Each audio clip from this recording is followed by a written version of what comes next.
Should I rent or own my house? That is the question today. This is Chasing Financial Freedom with Justin Hodges.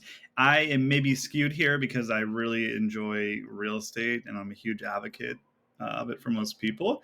There's maybe a couple of scenarios where renting makes more sense here. I'm almost always, though, encouraging anyone I work with or speak to or talk to, let's get your house purchased. There are so many reasons to unpack there for you to do so over time.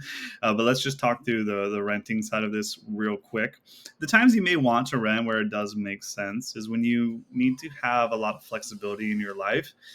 And typically that's going to be, I mean, I guess sometimes for your family, right? But usually this is going to be when you're single-ish and you're really working hard in your career.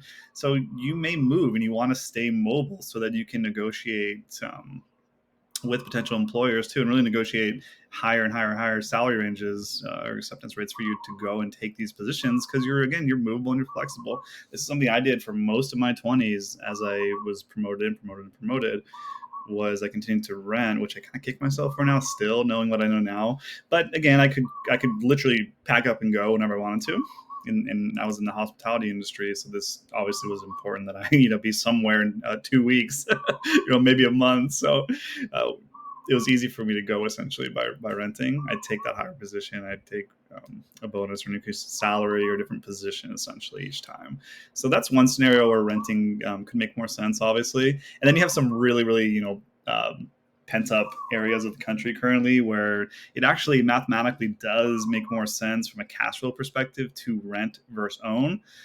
I can name a few of those. Maybe obviously a lot of California is going to be in here. In the urban centers, Austin, Texas is. I have people that I work with, and yeah, currently with rates to buy a $7, $8, $900,000 home, which is kind of the norm there, it's going to bring you to like $7,000 or $8,000 a month, on your mortgage. So could you rent somewhere for half that? Probably. You probably can. And I hate to say it, but that's, there are some scenarios like that where it does make more sense. Now, on the flip side, and ultimately how I really, really, really advise on this on should I rent or should I own my house? If you want to build long-term wealth, you want to own the house no matter what, even if it hurts, even if it's scary, even if, stuff breaks, blah, et cetera, et cetera, et cetera. Get into that home ownership. You will be rewarded over time. It's almost a guarantee, and you can't really guarantee these things, obviously. But if you bring that out over 20, 30, 40 years, your home ownership, it's really, really hard to mess up. And it significantly adds to your net worth over time, too. Remember, on a closing note, renting is 100% interest. Buying is not 100% interest. Yes, the rates currently are a little high, or they're so high, as we say.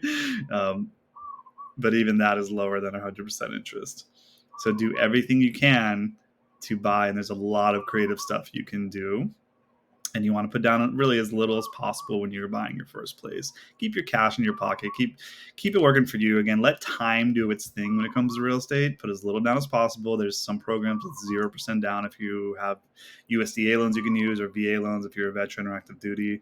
Then there's FHA, which is 5% down. You may need 10 on some conventional loans and whatnot. That is a fantastic deal to become a homeowner.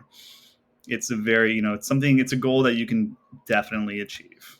The hardest part is actually just taking action and doing it. And there are so many pages in the paperwork bundle when you go to do this. So don't be intimidated. Let a professional walk you through it. Do your research. Have some fun with it too. You will be rewarded, though. This is Justin.